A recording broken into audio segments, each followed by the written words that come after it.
All right. So, tragedy of the commons, tendency of a shared limited resource to become depleted if it is not regulated in some way. Mr. Morin feels very strongly about this. We talk about this class sometimes because he loves being in nature, loves fishing, and he gets heated when he's out, and he sometimes fishes like literally in the middle of nowhere. So he will like park his car and then hike another 2 miles into some abandoned forest, and then spend the rest of the day there. But he says, you know, he sees pollution, garbage, or he sees people fishing incorrectly, or if he knows of somebody trying to catch some type of fish they're not supposed to catch, or the list goes on and on. Basically, there's regulations, there's permits, and I've had discussions with him that, you know, when he hears of people violating them, it makes him angry, and this is why, because it's all everything's a common resource essentially, right? I mean, all of Earth, if you really kind of think of the broad spectrum, but there's a reason there's protected waters and lands. There's a reason there's permits, and I'm not a hunter and I don't fish, but I know, you know, like with deer, population can get out of control. I know hunting is necessary. I'm fine with it. I'm fine with fishing, I'm fine with hunting, whatever. But if there's limits and there's regulations and permits, you got to stay within that. Does anyone know in this class here, like how many deer you can kill? Usually there's a certain amount of tags. That's what I mean. Permits, tags. That the town can give out. Right. So does anyone know what they are? No, because the deer population changes every year. So it changes. Yeah. Okay. Good. So that's a great example. So there's somebody out there paying attention to the deer population, and then because of that, it regulates and it, you know, ebbs and flows, I would guess, or fluctuates with how many tags based on, you know, what Will's saying. And that makes sense. So, but the regulations, you know, people can't agree on that. And there's sometimes government regulations and private regulations and unfortunately politics and viewpoint and all this stuff gets in the way and makes it all messy, when really it should just be what's the greater good for the entire biosphere, right? Us and the land and water and the animals and organisms. So so this is a thing. I mean, it's kind of sad, but it is the way it is. But as time progresses, and I'm hoping younger generations, it becomes less of a thing, right? So that, you know, sustainability is just the way it is. Instead of, right now, I feel like we're in a transition. As far as generations, like from my daughter up to like my parents' generation, and you guys and me, and you know, there's a whole spectrum. I think we're in a transition of we're gonna have to start living differently. Have to. Like Renee was saying. I mean, it's almost like we have to deal with the results first before we start changing. But I think we're getting there. Anyways, the biggest thing here with this curriculum is it's overused very quickly, and that's a problem. And that's what the activity was supposed to show.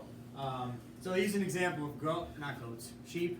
It says use of the commons is below the carrying capacity of the land. So you have a certain amount of land. Let's say you have some sheep on the land. All users benefit if you're below the carrying capacity of the land. Now, what does that mean? Carrying capacity of the land. How much the land is all resources. Oh yeah, all the resources in that land. There's plenty, and we all benefit, right? So if you're a farmer and you have sheep and you're below that carrying capacity, the land is okay, the sheep's okay, we're okay, everybody's okay. If one or more users increase the use of the commons beyond its carrying capacity, so like if one of you in the group, you know, sucked up 20 M&Ms and everyone else picked up one, all right? So if one or more user increases the use of commons beyond its carrying capacity, the commons becomes degraded, the cost of the degradation is incurred by all users, right? So if let's say Paige went on a crabbing binge, all right, and she took them all out, the rest of you would suffer, not just her. Does that make sense? And said, unless environmental costs are accounted for and addressed in land use practices, eventually the land will be unable to support the activity. So everybody, nature loses, humans lose, everybody loses, right? So basically, if it's not regulated, it says by the users or by government agency. It doesn't really matter, as long as somebody's helping regulate. The problem with when government gets involved or anyone who tries to regulate land and I said politics gets involved, but just human nature, what do you think, why is that such a problem? Someone wants to regulate an area. Why do, sometimes a lot of people get upset? Rules. What's that? Humans hate following Humans rules. hate following rules. What else? Rules. What else? What else? We're selfish. Selfish. Good. And there's always mistrust. Like, why do they know better? Why do they get to make the regulations, right? So when you get older, I don't know how much you pay attention to politics, and I never used to as I get older. It's just like a natural thing. You get more involved, I guess. You pay attention more. But that's a big thing, I feel. Maybe this is more of an opinion than like in the curriculum, but I just feel like, there's always people out there that just mistrust the government or anyone who puts regulations on anything, and they just immediately say, well, they don't know what's good for me and my family. They don't know what's best. So it's a slippery slope because we need regulation, but there's, just a lot of people sometimes don't buy into it. And if you don't buy into it, like in climate change, if people don't believe it, doesn't matter how many regulations or things you change. So this is a pretty big concept here. So I hope it's making sense to you. And basically what is proven in the science, so not the opinion stuff for me, is if you overuse a resource, it will become degraded and everyone loses. I think that makes sense. I hope that makes sense to you guys. So let's see here. Okay, yeah, water is a big one. They're talking about land here, but fresh water and irrigation and drinking water, that's going to be a big, it is a thing now, but it's going to get worse in my opinion.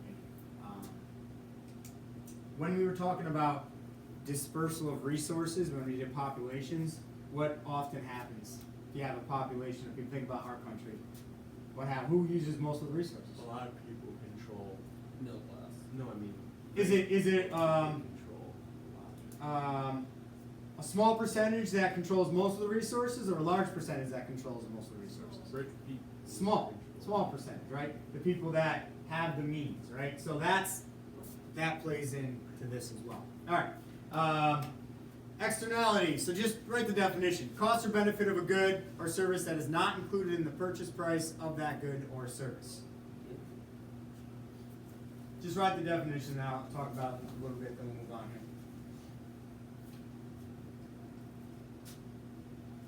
here. The bottom bullet is really what is the key there. So Should we write that too?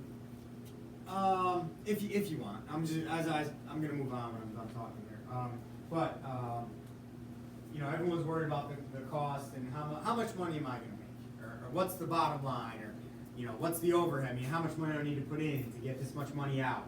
Well, there's an environmental cost that you can't necessarily measure, right? It isn't about money necessarily, and that's what externality is all about. So it's the cost or benefit of a good or service that is not included in the purchase price of that good or service. So, what's an example of that? What would be a negative externality of some good that we purchase? Think of So if we're purchasing, coffee beans that are grown on Amazon rainforest land. So they had to be clear cut to grow the coffee, right? And you're buying that coffee. So that would be a negative. That's a good example. But That's there is a no negative. price for the rainforest. Right. So there's no cost. So when you pay for that coffee, it's not like you're paying and some of that money's going to help improve the rainforest. Now, yes, there is coffee you can buy that does that. Rainforest Alliance coffee. Sometimes the coffee I buy, the money does. They say it goes to that, right? And then here's my maybe human nature of mistrust. I hope it does. I hope the money's going to that. It's not somebody just taking it. Wouldn't that be illegal to say It would be. It would be. It would be illegal. So I'm not, in general, I'm not a pessimist, or I do trust things, and I like to believe people are doing the right thing. So I don't obsess about that. I just sometimes I'm like, I really hope this stuff is working out. But great example. Okay, you're chopping down rainforest to grow coffee. So good. So that's it for externality. I'm gonna move on. But there are costs that are hidden that the price of the good has nothing to do with it. This is more related directly to the tragedy of the commons. So write the definition down here. maximum sustainable yield. The maximum amount of renewable resource that can be harvested without compromising future ability of that resource. That's almost the exact same definition as, starts with an S. Sustainability. I mean, that's almost the same thing. Sustainable means you're using a resource so that future generations can still use that resource. Right? That's one definition. So in theory here it says the MSY should be sustainable. In reality, it's very hard to calculate the maximum sustainable yield. I mean, you can understand why that might be hard to calculate. Because you don't know the demand might change. You know, and if we're talking about forests, let's say, or fish, the area, a lot of it I would, a lot of it I would assume has to do with the demand for that resource, and that might vary or change depending on the year, the situation, lots of things that I can't think of right now off the top of my head. But so in theory, this would be how we do it, but that's not always the case. That's how we did it in our amendments.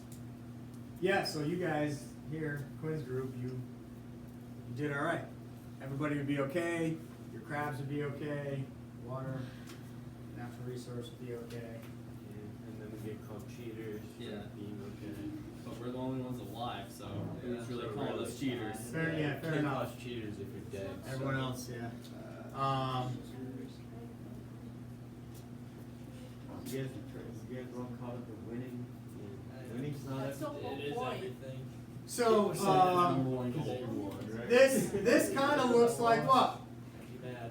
Carrying capacity. Just exact same as population. What it says in theory, a population grows at its maximum rate when it is approximately half the carrying capacity.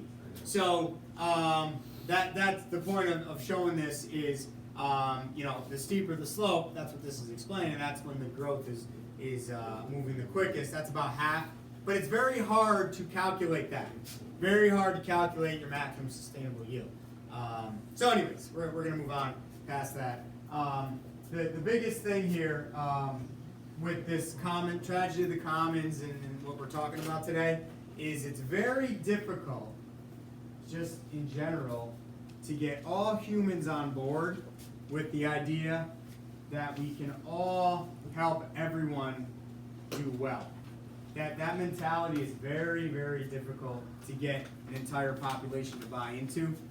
So there's always groups and people that they're selfish, they want to take more for them and their own. So it's really hard, and again, politics gets involved. So let's just briefly talk about that real quick. What's one type of political viewpoint where everybody's equal? Communism. Communism, okay? Not that easy to make it work. Doesn't. Give me another one. Socialism. Socialism, okay? Also, not as easy to get it to work, okay? So, on paper, these things sound great, right? But it's difficult in real life to make it work. It's the same thing goes for like farming or fishing. Or it's tough. It's really hard to get everybody on board so that it's an even playing field for everybody. It's just, people just don't like that idea. So anyways, you can see the limitations and why it's being taught in this class and why it's kind of a difficult concept to actually practice. All right, so good. Next, I wanted to show you this. I don't know if you can really see it too well, but protected areas are in red for the land, terrestrial, and marine. The oceans are in dark blue. So you see the Atlantic Ocean here? This entire coast is protected because we have decimated it over the past, 300 years, overfishing. So the thing I'm confused about though, and in your book there's a picture of this. So I don't know if they made a mistake or I'm like crazy, but most of the upstate New York is protected. What is that area called? The Adirondack. It's a state park. So it's not in the book. That area is not even listed as a national park, Well, it's not a national park. or as a park. Sorry, as a park or as a protected area. Sorry, as a protected. Maybe is what this I is meant to just say. like national. So maybe I'm like off or confused with what protected truly means. But anyways, this, I'm sure this is accurate. I'm just a little confused. What's going on up here? What's that? Greenland. So that's Polar a bears. pretty big area there. Polar bears. Now, if you look at this though, are the protected areas significantly smaller percentage than the rest of the areas? Yeah. Yeah, of course, right? Look at like the wishbone thing below Africa. What's the square one? Where are we? On this? Yeah. I wonder if there's islands. There might be islands there that I don't know about. But it's blue, so it's the ocean. Like the dot in the So, I mean, this is a pretty big area here. Yeah, these are Well, that's coral reef. pretty big areas here. How do So, you protect the ocean? Why are we trying to put a? well, if all countries and government agencies know about it, then Yeah, but like you're just going along and you're like, oh, I can't go there. right. I mean, it's kind of. You're right. It's got to be hard to like define that area. Yeah. All right. Okay, I wanted to just briefly introduce here. We're gonna skip this. Oh, here we go. There's nothing in New York. It's probably only national park. Yeah, maybe it's just There's no national parks. Yeah, maybe that's it. Yeah. I feel like that round should be. So this is in the book. I want to show you this quick here. The slide is obviously off here. Where is it? This is grasslands. This is forest used land. Cropland. Purple is recreation and wildlife lands. And then you have urban. And then you have desert, tundra, and etc. So I just thought that was interesting that grasslands and forest used lands are by far the biggest percentage. And that's kind of where we're going next is we're going to talk about forest, talk about clear cutting, selective cutting. So we'll get into that tomorrow. I'm basically out of time. So read that article, finish up the Tragedy of the Commons activity for Friday, and that's it.